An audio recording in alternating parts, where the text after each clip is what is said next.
باللہ من الشیطان الرجیم بسم اللہ الرحمن الرحیم نحمدہ ونصلی علی رسولہ الکریم اما بعد ان اللہ وملائکتہ یصلون علی النبی یا ایہا الذین آمنوا صلوا علیہ وسلموا تسلیما۔ درود پاک اللہم صلی علی محمد وعلی آل محمد کما صلیت علی ابراہیم وعلی آل ابراہیم انک حمید مجید۔ اللہم بارک علی محمد وعلی آل محمد کما بارکت علی ابراہیم وعلی آل ابراہیم انک حمید مجید۔ رب العالمین ارشاد فرماتے ہیں کہ میں اور میرے فرشتے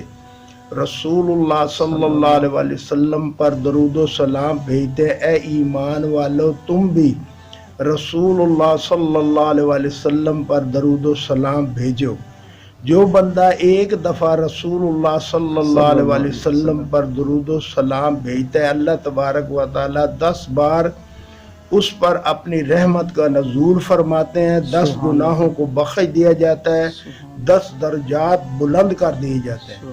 اللہ تبارک و تعالیٰ ارشاد فرماتا ہے کہ جمعے والے دن عصر کی نماز کے جماعت سے پڑھنے کے بعد رسول اللہ صلی اللہ علیہ وسلم پر 80 بار درود پاک پڑھنے سے اللہ تبارک و تعالیٰ کتنا انعام فرماتے ہیں کہ 80 سال کے گناہوں کی بخشش فرما دیتے ہیں اور 80 سال کی عبادت اس کے اعمال نامے میں لکھ دی جاتی ہے۔ حضرت موسیٰ علیہ السلام پہاڑوں کی وادی میں جا رہے تھے تو ایک پہاڑی بہت خوبصورت تھی، تو حضرت موسیٰ علیہ السلام وہاں رک گئے تو اس پہاڑی کو دیکھنے لگے تو اللہ تبارک و تعالیٰ متوجہ ہوئے، فرمایا موسیٰ اس پہاڑی کو خوبصورت ہونے کی وجہ پوچھی نہیں؟ تو حضرت موسیٰ علیہ السلام نے عرض کیا رب العالمین آپ ارشاد فرما دیں کہ یہ پہاڑی کیوں خوبصورت ہے؟ تو اللہ تبارک و تعالیٰ نے ارشاد فرمایا کہ اے موسیٰ آسے کو اس پہاڑی کے اوپر مارو۔ جب حضرت موسیٰ علیہ السلام نے اس پہاڑی پر آسا مارا تو پہاڑی 2 پیس ہو گئی۔ اس میں ایک بزرگ جو اللہ کی عبادت میں مشغول سے ان کے ساتھ ملاقات ہوئی تو حضرت موسیٰ علیہ السلام نے ان سے پوچھا کہ آپ کتنے عرصے سے اس پہاڑی کے اندر اللہ کی عبادت کر رہے ہیں؟ تو انہوں نے پتہ نہیں 40,000 کے کتنا 50,000 سال بتایا۔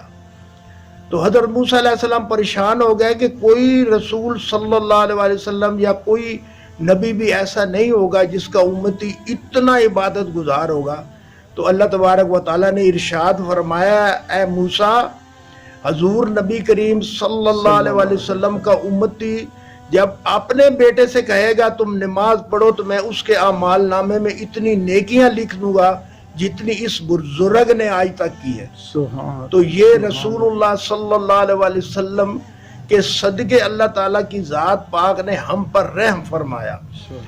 اللہ رب العزت نے ساری کائنات بنا کر زمین و آسمان اور ساری کائنات بنا کر جب انسان کو اس کے لیے پیدا کی، ساری کائنات کو اس کے لیے پیدا کیا، لیکن اللہ رب العزت نے اپنے احسان کو نہیں جتلایا کہ اے انسان میں نے تمہیں خوبصورت پیدا کیا، میں نے تمہیں خوبصورت بنایا، میں نے تمہیں اس دنیا میں عزت دی اور ساری کائنات میں نے تمہاری خدمت کے لیے بنائی، لیکن اللہ تبارک و تعالیٰ نے یہ نہیں فرمایا کہ میں نے تمہارے اوپر احسان کیا۔ لیکن جب رسول اللہ صلی اللہ علیہ وسلم کو ہمیں عطا فرمایا تو پھر اللہ پاک نے احسان فرمایا کہ اے لوگو اے مسلمانوں میں نے تمہارے اوپر بہت بڑا احسان فرمایا جو میں نے رسول اللہ صلی اللہ علیہ وسلم تمہیں عطا فرمائے۔ رسول اللہ صلی اللہ علیہ وسلم کے صدقے سب کچھ ہم نے ملا اور رسول اللہ صلی اللہ علیہ وسلم کے صدقے ہی اللہ تبارک و تعالیٰ کا ہم قرب حاصل کر سکتے ہیں اور رسول اللہ صلی اللہ علیہ وسلم کی سنتوں پر عمل کر کے ہم کامیاب ہو سکتے ہیں۔ تو اللہ تبارک و تعالی ہمیں رسول اللہ صلی اللہ علیہ وسلم کی ہر سنت پر عمل کرنے کی توفیق عطا فرمائے کہ ہمارا چہرہ بھی، ہمارا ہر عمل رسول اللہ صلی اللہ علیہ وسلم کی سنت کے مطابق ہو، ہماری ہر بات رسول اللہ صلی اللہ علیہ وسلم کی سنت کے مطابق ہو، ہمارے ساتھ کوئی مخاطب ہو تو اس کو پتہ چلے کہ حسن اخلاق اس میں ہے، حسن اخلاق کا پتہ چلے کہ اس میں یہ مسلمان ہے۔ ہم گفتگو کریں تو اس طرح ہو کہ ہم مسلمان ہیں، گفتگو کر رہے ہیں، تو اگلے کو پتہ چلنا چاہیے کہ ہاں حسن اخلاق کیا ہے، کس کو حسن اخلاق کہا جاتا ہے۔ تو یہ رسول اللہ صلی اللہ علیہ وسلم کی سنت کے مطابق ہمیں حسن اخلاق